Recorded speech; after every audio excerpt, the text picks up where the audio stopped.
Bonjour à tous. Déjà, bonjour. On voudrait remercier les organisateurs de nous avoir invités, de nous avoir proposé de faire cette keynote. Donc Sarah et moi, on est super ravis de vous parler aujourd'hui. Et on est là, surtout, on est là pour vous parler de la seconde vie de Super Mario, de sa reconversion en tant que UX designer. Parce qu'il faut dire quand même que la saga Super Mario, elle est bien faite. C'est fun, c'est simple, c'est intuitif.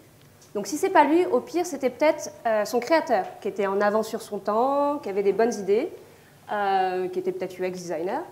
Et donc on peut se demander, c'était quoi son secret? Et aussi, pourquoi les choses sont devenues peut-être si compliquées maintenant. Mais avant toute chose, je voudrais vous présenter la composition du match d'aujourd'hui. On a deux joueuses et je laisse Sarah se présenter. Bonjour, c'est bon, vous m'entendez? Donc moi, je suis issue d'un cursus d'ingénieur en cognitique. Alors la cognitique, ça mêle les sciences cognitives, la psychologie cognitive et l'informatique. Donc l'objectif, c'est de bien comprendre comment fonctionnent les humains avec leur cerveau et d'autre part, de bien comprendre comment fonctionnent les machines dans le but de faire des interfaces homme-machine adaptées qui fonctionnent bien. Je travaille à Murex. Donc Murex, c'est une société éditrice de logiciels à Paris, dans le domaine de la finance et en particulier des capital markets. Et j'y travaille depuis bientôt 2 ans en tant que consultante UX et product manager de la UI. Et donc, peut-être que vous vous êtes dit que pour devenir UX, il n'y avait qu'un seul cursus. Eh bien non, moi j'ai fait autre chose, donc j'ai un doctorat en ergonomie. J'ai travaillé pour des boîtes comme Sage, Cisco, SAP. J'ai travaillé pour une boîte de jeux vidéo en Corée du Sud. Je travaille actuellement avec Sarah donc chez Murex en tant que UX consultante et aussi en freelance pour une société qui fait des applications bancaires mobiles. Et notre métier, à Sarah et moi, c'est d'être l'intermédiaire entre vous, vos équipes et les clients pour faire des produits qui seraient encore meilleurs. Là, ce que vous voyez à l'écran, c'est des exemples de jeux auxquels Sarah et moi, on a beaucoup joué.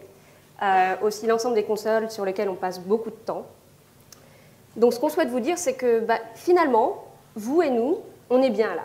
On est entre gamers, vous êtes des gamers, on est des gameuses.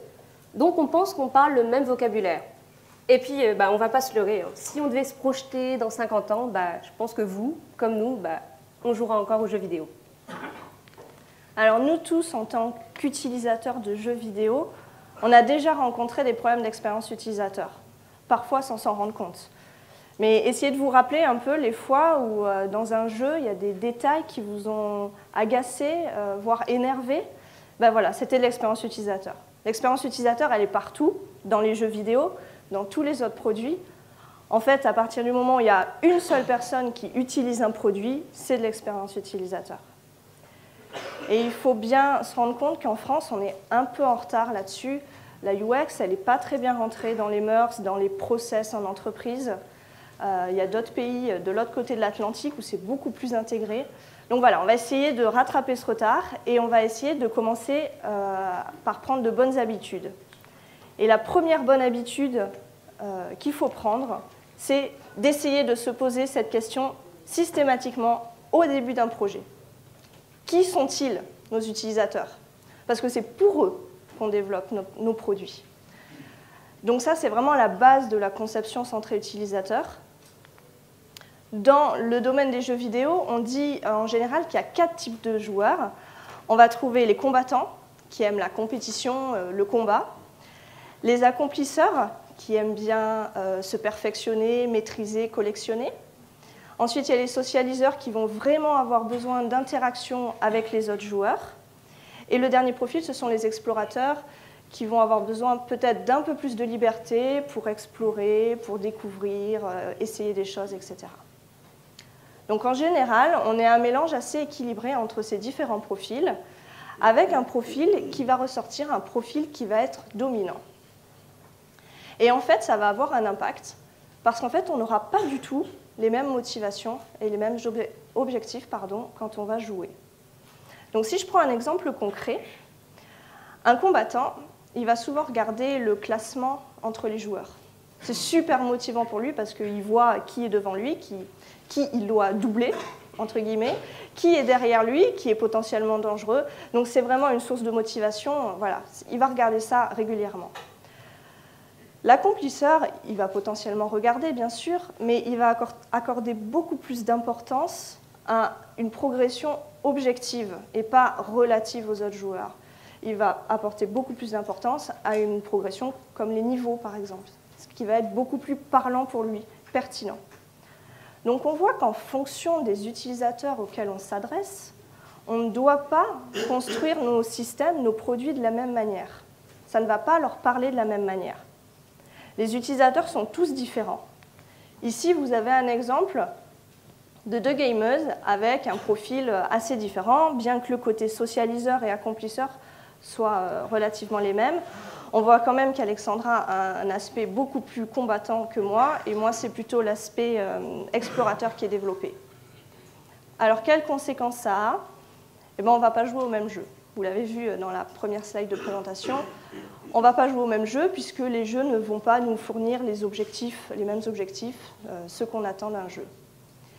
Et si on joue au même jeu, on ne va pas y jouer de la même manière. On va très probablement avoir des expériences de jeu très différentes parce qu'on va suivre des chemins différents.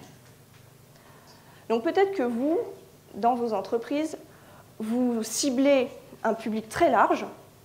Peut-être que vous adressez au contraire à un public très précis, bien spécifique. Mais dans tous les cas, c'est vraiment important de faire cet effort au début.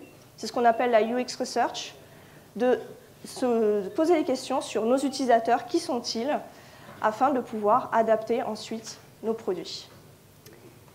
Et donc, vous vous êtes peut-être dit, bah, ok, on parle de jeu, mais est-ce qu'on va jouer? La réponse est oui. Aussi, si vous êtes dans l'autre amphi, vous pouvez jouer. Pour ceux qui connaissent, c'est bien, ça s'appelle Kahoot. Donc je vous demande de vous connecter sur le site, soit avec votre ordinateur ou avec votre téléphone portable. Et pour les autres, je vais vous expliquer comment ça va se passer. Donc, il faut que vous connectiez sur kahoot.it. On va vous donner un code à rentrer pour rentrer dans le quiz. On va vous proposer 5 questions, de la plus facile à la plus compliquée. Et plus vous répondez vite, plus vous avez de points. Et en plus, les 3 meilleurs au classement recevront un super cadeau. Donc, ceux qui seront les premiers, il faudra venir nous voir à la fin de la keynote pour qu'on puisse vous offrir les cadeaux. Donc, le chiffre à rentrer, c'est 177 630. Donc là, on vous laisse vous inscrire sur le site.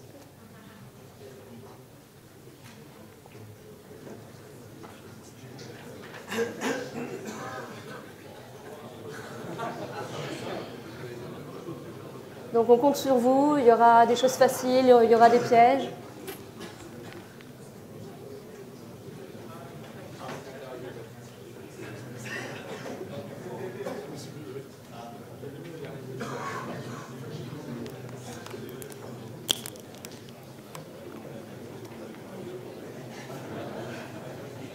Donc je répète le code 177 630.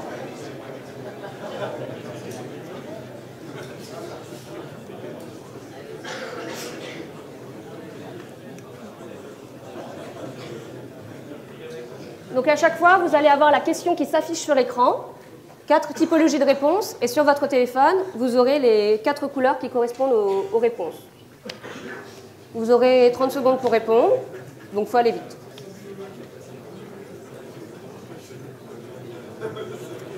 On a encore pas mal de joueurs, donc on va peut-être attendre un petit peu.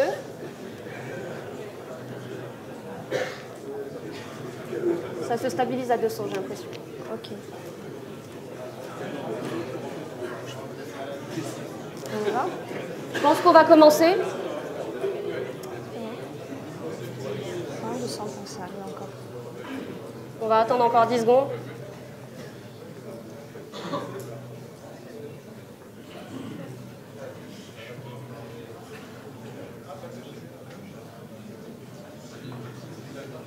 C'est parti ?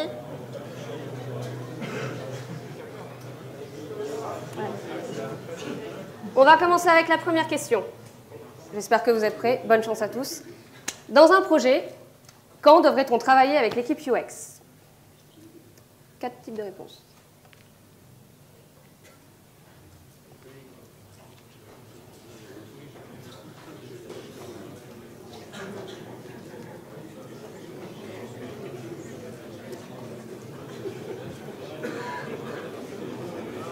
Vous avez 10 secondes encore.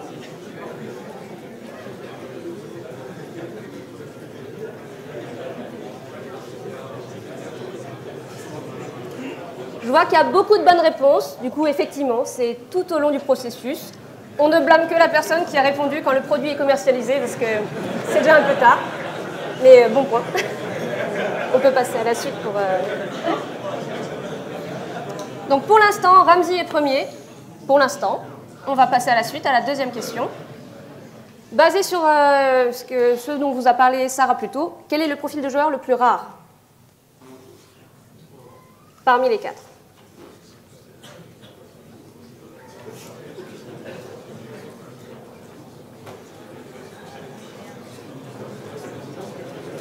Il reste 15 secondes.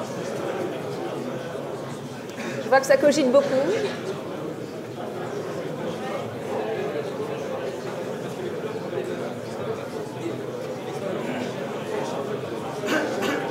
Et la bonne réponse était explorateur.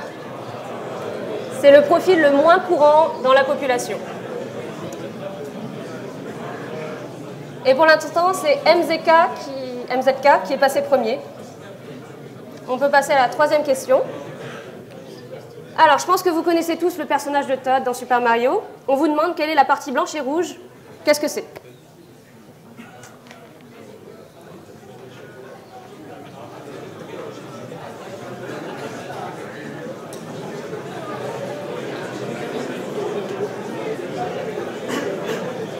Bon, ça soulève encore plus de débats, c'est bien.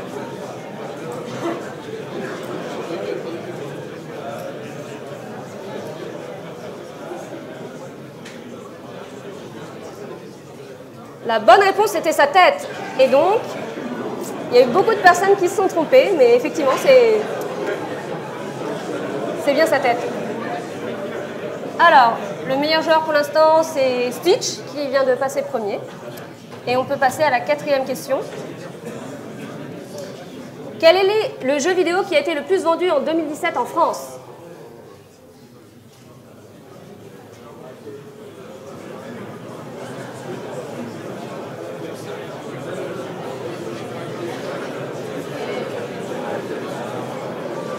Plus que 15 secondes.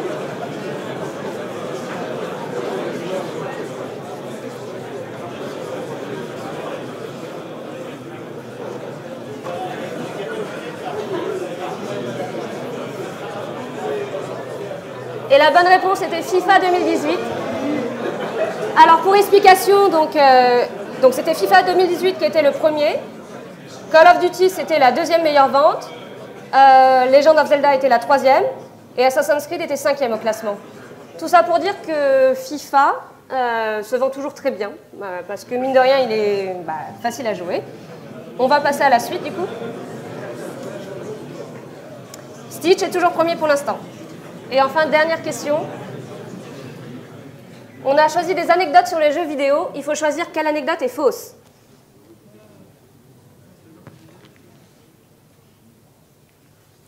Laquelle est fausse? Attention.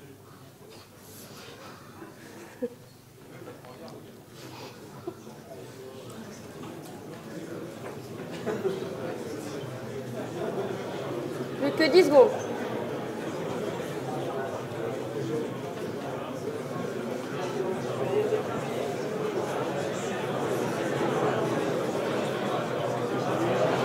Et donc c'est GoldenEye 007 sur Nintendo 64. En fait, il pesait seulement 12 MB.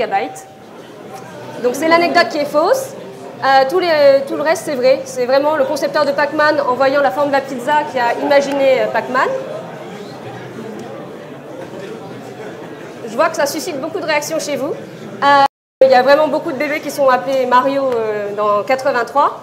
Et dans Silent Hill, là où vous disiez que c'était vraiment pour le gameplay, pour l'ambiance, qu'il y avait beaucoup de brouillard, c'était surtout des limitations techniques qui ont empêché d'avoir une bonne profondeur de champ de vision. Donc, on va passer aux résultats.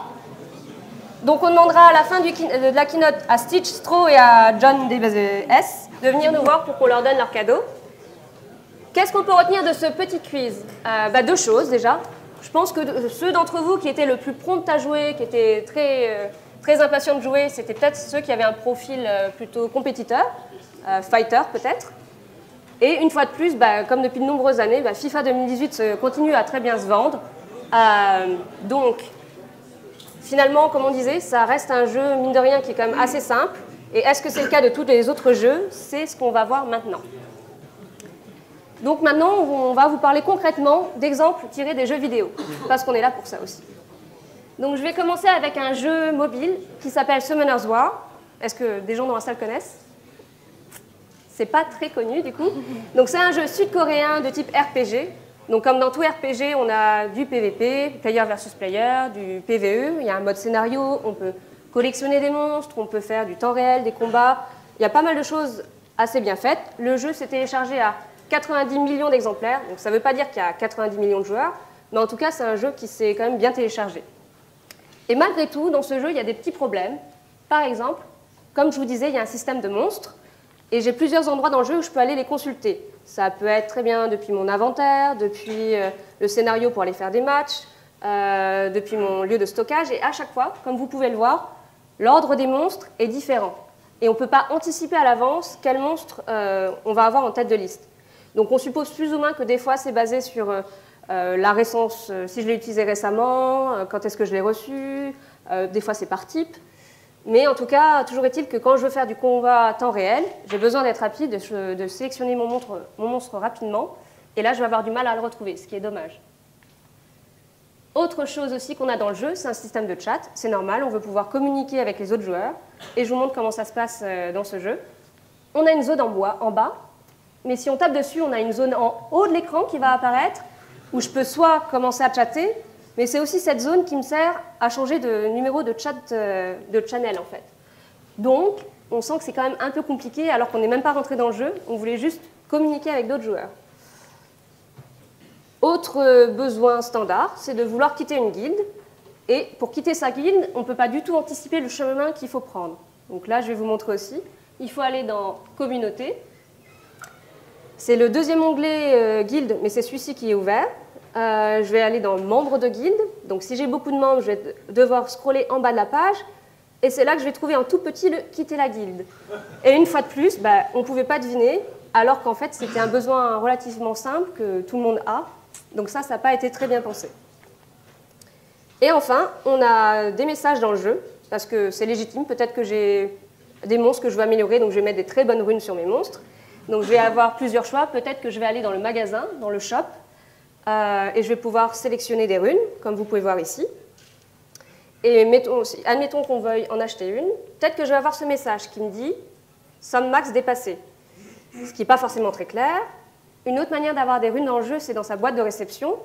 Et peut-être que là, je vais avoir un autre message qui me dit « tu as atteint le niveau max de runes, fais de la place dans ton inventaire et essaye à nouveau ». Donc là, on sent que le message est quand même un peu plus précis. Ça dit c'est quoi le problème et ça dit comment y remédier. Et dans les deux cas, pourtant, on avait quand même le même problème à la base qui était pas assez de place dans l'inventaire. Donc ce qu'on essaye de vous dire, c'est que le vocabulaire, les labels, c'est super important quand vous parlez avec vos utilisateurs. Par exemple, chez nous, on a beaucoup de messages un peu techniques dans notre outil. Ça parle de batch, etc. Alors que nos utilisateurs finaux, ils sont dans le domaine de la finance. Donc ils ne vont pas du tout comprendre le même vocabulaire. Et on a aussi un message un peu sympa qu'on a depuis plusieurs années qui dit « The service is maybe dead ». Et on trouve que c'est une manière intéressante de communiquer avec ses utilisateurs. On vous dit ça aussi parce que vous avez l'habitude d'aller sur Internet, il y a des cookies, il y a de la navigation. Par contre, moi, si mes grands-parents ils voient ce genre de message, ils ne vont pas comprendre. Eux, ce qu'ils vont imaginer, c'est des petits gâteaux sur un bateau. Donc ce qu'on vous dit, c'est soigner le vocabulaire, c'est super important. Alors, je vais vous parler un peu d'Heavy Rain. Je ne sais pas si vous connaissez ce jeu. C'est un jeu qui est sorti sur PlayStation 3 et 4, et c'est un jeu de type film interactif. C'est-à-dire que l'accent est vraiment mis sur le scénario, sur l'histoire, sur l'implication émotionnelle du joueur. Et c'est un jeu très immersif. Et il y a quand même quelque chose qu'on va remarquer tout de suite, qui va nous chagriner un peu tout de suite. C'est la manière de déplacer le personnage. Donc, basiquement, dans la quasi-totalité des jeux qui se jouent sur console avec une manette, on va utiliser les deux joysticks pour se déplacer. Le joystick de gauche pour orienter vraiment le déplacement du personnage et le joystick de droite pour orienter la caméra. Et en fait, c'est l'utilisation de ces deux joysticks simultanément qui rend le déplacement du personnage facile, naturel. Mais là, non.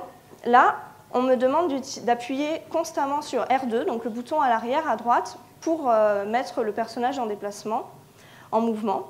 Et c'est ensuite avec le joystick de gauche que je vais pouvoir orienter. Et là, le joystick de droite, il ne me permet pas d'orienter la caméra, parce qu'en fait, le joystick de droite est utilisé pour toutes les autres interactions du jeu, prendre un objet, ouvrir une porte. Alors, qu'est-ce qui se passe ici? L'utilisateur, il a des automatismes.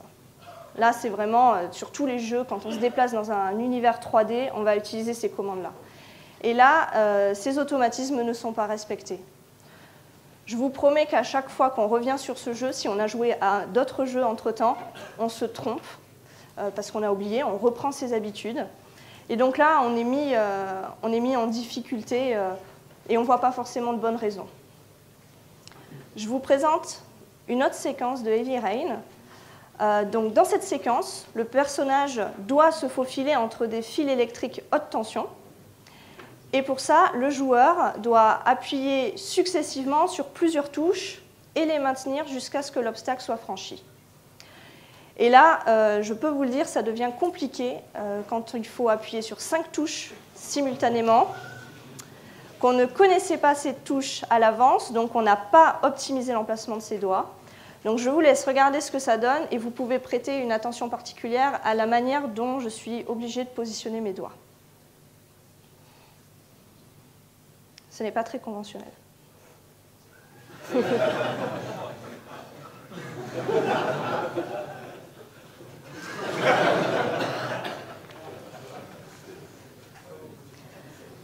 Bon, il y a une hypothèse. J'ai une hypothèse par rapport à ça.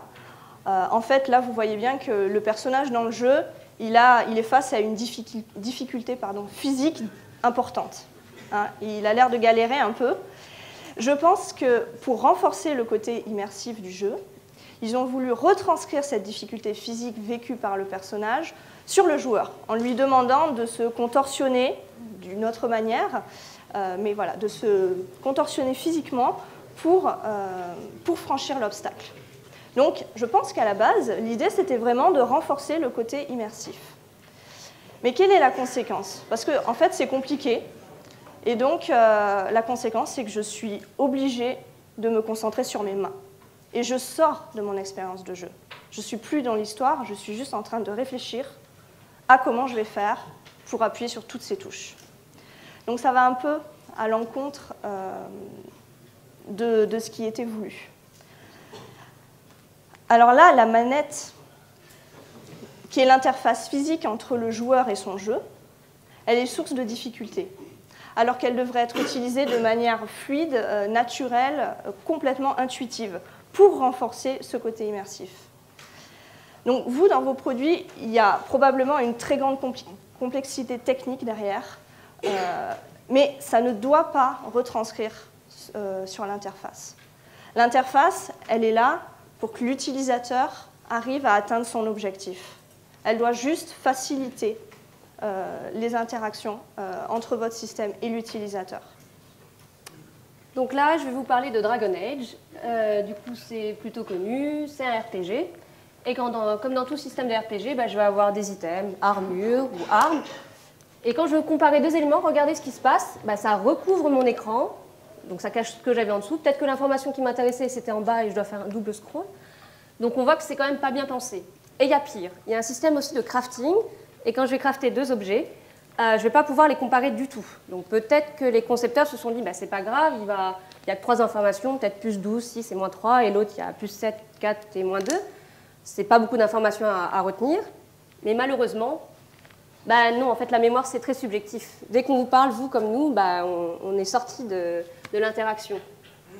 Donc, on sait très bien que les joueurs recherchent de la complexité, de la difficulté. Le problème, c'est qu'il faudrait le mettre au bon endroit. Là, une fois de plus, on n'était même pas dans le jeu. Donc, vraiment, la difficulté, il faut vraiment réfléchir à l'endroit où on souhaite la mettre et pas dans les menus en général. Donc, c'est notre conseil, moins de difficulté, ne comptez pas trop sur la mémoire. Alors, parlons un peu d'Assassin's Creed. Je vais vous parler du dernier qui est sorti en octobre 2017. Je ne vais pas trop le présenter, la série est plutôt connue. Il faut savoir juste qu'il est sorti sur PlayStation 4, Xbox One et en téléchargement PC. Donc c'est un super jeu, mais il y a quand même quelque chose qu'on va remarquer dès le début. En fait, même avant de commencer à jouer, c'est le principe de navigation dans les menus. Donc encore une fois, dans les jeux qui se jouent sur console avec une manette, en général, on a un schéma de navigation qui est un peu toujours le même, c'est-à-dire qu'on a un élément qui est sélectionné et on va pouvoir sélectionner les autres éléments sur les côtés, en haut, en bas, avec les flèches directionnelles ou le joystick. Mais là, non. Là, j'ai un curseur. Je dois déplacer un curseur avec le joystick, un peu comme si j'avais une souris. Alors, on peut se dire que ce n'est pas bien grave, mais quand même, ça va vraiment ralentir l'utilisateur qui va devoir apprendre pour s'améliorer. Si on prend l'écran du bas, que vous voyez, qui est un arbre de compétences, le cas d'utilisation, en général, dans un arbre de compétences, c'est quand même d'aller voir un item, un deuxième, un troisième, revenir au premier. Bref, on compare pour faire son choix. Et là, en fait, je vais vraiment être beaucoup moins performant, beaucoup moins rapide. Je ne suis pas habituée à faire ça. Voilà. D'habitude, ce n'est pas comme ça que ça fonctionne. Donc là, il y a plusieurs hypothèses. En fait, la première hypothèse, c'est que le jeu a d'abord été codé sur PC, là où il a probablement été testé. Et bien sûr, l'utilisation d'un curseur avec une souris était tout à fait pertinent et logique. Et ensuite, il a probablement été adapté sur console, et là, ce serait passé un peu dans les mailles du filet. L'autre hypothèse, ce serait que ce soit un choix complètement assumé, puisqu'il y a d'autres jeux d'Ubisoft qui utilisent un curseur comme ça. Et à ce moment-là, ça pourrait être une manière de se démarquer. Bon, dans tous les cas, on voit que ce n'est pas bien adapté au device. Ça va nous mettre un peu en difficulté. Pareil, hein, on ne voit pas vraiment de bonnes raisons. Donc voilà, au début de la conception, il faut bien qu'on imagine tous les devices sur lesquels notre produit va être utilisé. Alors, je ne vais même pas parler de responsivité, juste les interactions. Parce qu'en fait, il y a, par exemple, je conçois un site web, c'est facile d'imaginer des interactions qui vont être possibles sur PC. Mais mon site web va très probablement être utilisé sur mobile. Et il y a tout un ensemble d'interactions qui ne sont pas possibles sur mobile, comme le survol de la souris. Donc voilà, donc dès le début, essayons d'envisager tous les devices qui seront utilisés et d'adapter aussi les interactions. Alors, pour annoncer le prochain jeu, j'ai une petite question. Est-ce que vous saviez que jusqu'à il y a 3-4 ans, il y avait un wiki qui était très important, le deuxième en termes de taille après Wikipédia, qui concernait les jeux vidéo? Est-ce que vous savez sur quel sujet était ce wiki? Du coup, la réponse, c'est World of Warcraft. Et du coup, le WikiWow était vraiment très important en termes de contribution, plus de 80 000 articles, une grosse communauté. Donc, je ne vous présente pas parce que vous avez sûrement joué, vous jouez peut-être encore. Mais bon, du coup, dans World of Warcraft, comme vous savez, il y a un système de PvP, on peut faire des combats. Et là, je vous laisse juste regarder l'écran, parce que très rapidement, on voit que ça commence à être chargé. On a vraiment beaucoup d'informations, de toutes les couleurs, dans tous les sens. Donc, ça fait vraiment beaucoup de choses à regarder. Et peut-être que vous avez des amis qui vous disent « Mais non, World of Warcraft, c'est pas compliqué. » Bon, là, on a un peu triché, on sait que c'est un mode. Du coup, c'est vraiment des gens qui ont choisi ce niveau de complexité. Mais c'est pour ça que j'insiste sur ce point. Ce n'est pas le mode par défaut, c'est vraiment quelque chose qui a été choisi, travaillé. Pareil, nous, dans nos boîtes, on peut souvent voir des exemples où on se dit on ne sait pas cette information, elle est importante ou pas, je la mets pas. Bon, elle est dans le doute, je mets tout. Et c'est très chargé, il y a ce qu'on appelle une grosse densité informationnelle. Et l'utilisateur, à la fin, il n'est pas très content. Donc, ce qu'on vous conseille, nous, c'est de laisser le choix à l'utilisateur de choisir la complexité, mais de ne pas la mettre par défaut. Donc, attention à la densité informationnelle. Alors, on a vu quelques exemples. Bien heureusement, ces problèmes d'expérience utilisateur ne nous empêchent pas d'apprécier les jeux vidéo. On continue d'y jouer. D'ailleurs, les jeux qu'on vous a présentés, c'est quand même des jeux auxquels on a beaucoup joué. Mais bon, quand même, ça vient un peu gâcher cette expérience globale du jeu, puisque ce sont des jeux qui sont extrêmement bien faits par ailleurs, avec des super scénarios. Et voilà, ces petits problèmes viennent un peu entacher cette expérience. Et puis, pour être tout à fait honnête, ce n'est pas facile au début de la conception d'anticiper tous ces problèmes. Alors, qu'est-ce qu'on peut faire? Eh bien, il y a une bonne nouvelle, c'est qu'il existe un outil qui va vous permettre, à un stade assez tôt de la conception, d'améliorer votre produit de manière itérative si possible. Et vous allez pouvoir faire en fait des tests utilisateurs. Alors un test utilisateur, qu'est-ce que c'est? à partir du moment où on a un prototype, quelque chose de semi-fonctionnel, pas forcément le produit fini, on va pouvoir soumettre notre produit aux utilisateurs, on va leur demander de faire des tâches, et on va regarder, et on va écouter. On va regarder ce qu'ils arrivent à faire, ce qu'ils n'arrivent pas à faire, les points bloquants. On va écouter ce qu'ils disent, on va écouter leurs réactions. Et sur cette base d'informations extrêmement riche, on va pouvoir améliorer notre produit de manière itérative si c'est possible. Alors peut-être que vous vous dites, oui, mais je ne sais pas faire, je n'ai pas le temps, vous avez des contraintes de productivité. Alors tout d'abord, s'il y a des ergonomes ou des UX designers dans votre entreprise, ils sont là pour ça, donc il faut vraiment les solliciter sur cet aspect-là. Et ensuite, ce n'est pas si compliqué que ça. Ce n'est pas très différent de ce qu'on a fait avec Alexandra pour cette présentation. Vous aviez la vidéo de l'écran, vous aviez la vidéo des mains. Il manquait une vidéo de nous pour voir nos réactions et le son pour nous entendre aller. Et là, vous aviez toutes les sources d'informations nécessaires pour apprendre des choses sur notre utilisation de ces jeux. Voilà, donc avec cette épuisette de tests utilisateurs, vous allez pouvoir attraper tous ces problèmes qui sont passés au travers et vous allez pouvoir améliorer votre produit. Ce n'est pas si coûteux que ça, c'est très bénéfique. Donc, en conséquence, c'est vraiment rentable. Essayez de mettre ça en place dans vos entreprises, de solliciter les UX et les ergonomes. Donc, j'ai encore une question pour vous. Est-ce que vous savez qui est cette personne? C'est assez facile parce qu'avec l'E3, on l'a vu pas mal. Enfin bref, c'est Miyamoto, la personne qui est à l'origine des grosses licences et donc de Super Mario, ce qui a donné le titre à notre keynote. Donc, pourquoi ce titre? Miyamoto, effectivement, c'est lui qui est le créateur de Super Mario, de Donkey Kong, des jeux qui se sont vendus à des millions d'exemplaires, donc ça a été des gros succès. Alors qu'à la base, Miyamoto, il n'est pas du tout dans le domaine technique. Il vient d'un petit village au milieu de la forêt au Japon. D'ailleurs, dans Zelda, quand vous voyez beaucoup de forêts, son inspiration, ça vient de là. Et pour Miyamoto, en fait, le fun, le jeu, c'est vraiment un état d'esprit. Lui, quand il veut perdre du poids, c'est pas comme vous et nous. Lui, il va inventer un jeu vidéo pour perdre du poids, pour rendre ça plus amusant. Et nous, en UX, on a un peu des gourous, des auteurs qu'on vous conseillerait de lire. Par exemple, on a Norman qui a écrit en 1988 The Design of Everyday Things, qui posait les bases de l'ergonomie. Et finalement, Super Mario s'est sorti 8 ans avant. Donc, on pense qu'il était déjà assez précurseur, en fait.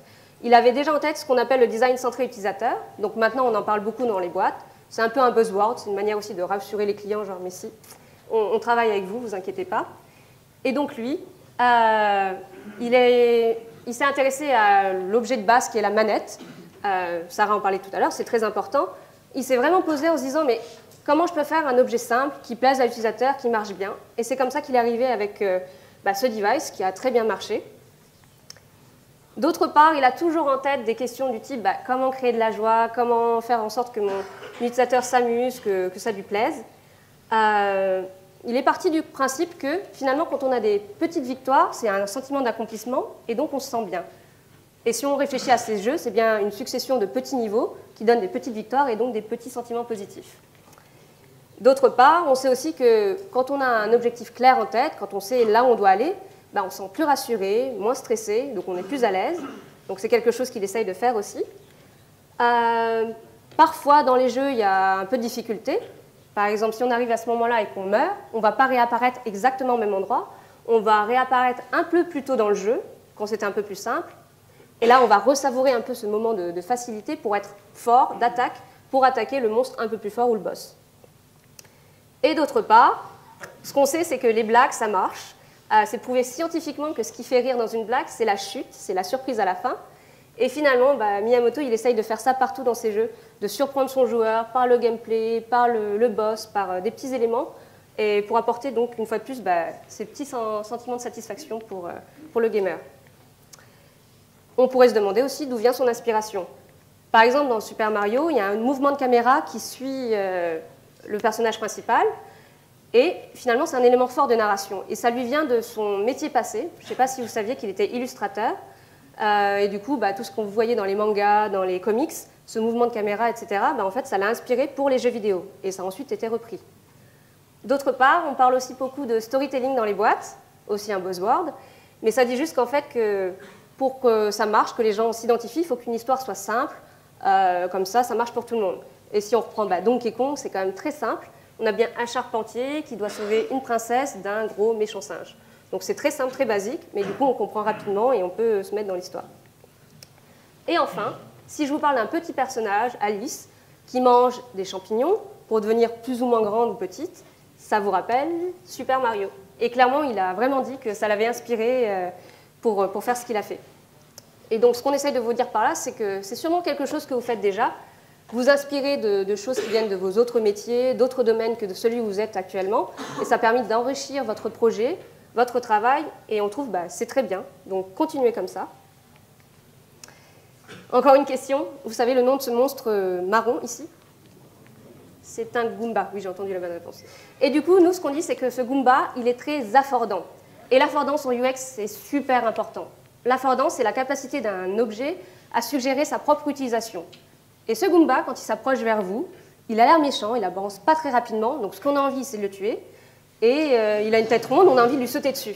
Et bien voilà, il est très affordant, et dans Super Mario, il n'y a que des éléments comme ça, très riches. Par exemple, ne serait-ce que le tout premier niveau du jeu. On a bien Super Mario qui est à gauche de l'écran, qui fait rien, qui attend, et qui regarde vers la droite. On comprend que pendant tout le jeu, il va courir vers la droite, et c'est vraiment l'essence du jeu. Il n'y a pas besoin de didacticiel, tutoriel ou documentation, c'est simple et intuitif. D'autre part, on a plein d'éléments comme ça. Le tube, il est un peu plus gros que sa propre taille, on comprend qu'on peut sauter dedans. Les pièces, elles sont brillantes, elles sont en l'air, on a envie de les attraper. Ça a été repris dans des tonnes de jeux. Et la plante, il y a un système d'échelle, on va comprendre aussi très facilement qu'on peut monter ou descendre. Et le summum de l'affordance, c'est cette boîte. C'est une boîte mystérieuse, on ne sait pas ce qu'il y a dedans. Il y a un point d'interrogation dessus et on veut savoir ce qu'il y a dedans. Donc, pour résumer ça, vraiment, on pense que Miyamoto, il était en avance sur son temps. Il avait vraiment en tête la simplicité d'usage, que ce soit accessible à tous les joueurs, qu'importe leur niveau, sans tutoriel, sans explication lourde. Et on a un UX designer qui a dit aussi que les gens n'achètent pas un produit, mais une meilleure version d'eux-mêmes. Et finalement, si on fait l'analogie entre vos projets et Super Mario, on a bien un utilisateur, votre client, un produit, votre super produit probablement. Et ce que vous voulez, c'est que votre utilisateur, à la fin, il se sente bien, serein, fort, comme un super-héros. Et c'est ce qu'on recherche. Donc voilà. Alors, on vous a présenté des exemples issus des jeux vidéo, mais vous avez probablement compris qu'en fait, on a aussi parlé de vos produits, parce que les notions qu'on a abordées, la densité informationnelle, l'adaptation au device, la terminologie, toutes ces notions, elles ne se restreignent pas du tout au domaine des jeux vidéo, mais elles vont concerner tous les produits, que ce soit des applications mobiles, des sites web, des applications métiers. La UX, elle est partout. Je pense que vous êtes d'accord avec moi que vous pouvez faire le meilleur produit du monde. Si les utilisateurs n'arrivent pas à s'en servir, ça ne sert à rien. Donc, qu'est-ce qu'on a voulu vous dire pendant cette présentation? D'abord, on a vu que les utilisateurs sont très différents, qu'il faut prendre le temps de découvrir qui ils sont, quelles sont leurs caractéristiques. On a vu ensuite toute une série d'exemples où l'expérience utilisateur aurait pu être améliorée. Ensuite, on a vu qu'il existait un outil, les tests utilisateurs, qui peuvent vous permettre d'améliorer votre produit, en particulier sur l'expérience utilisateur. Et puis, on a vu que Miyamoto avait déjà un temps d'avance, qu'il avait déjà de bonnes habitudes. Donc voilà, donc la conclusion à tout ça, c'est que si vous voulez que vos produits soient aussi populaires que Super Mario, mettez-vous dans la peau de vos utilisateurs et cherchez l'inspiration autour de vous. On vous remercie du coup.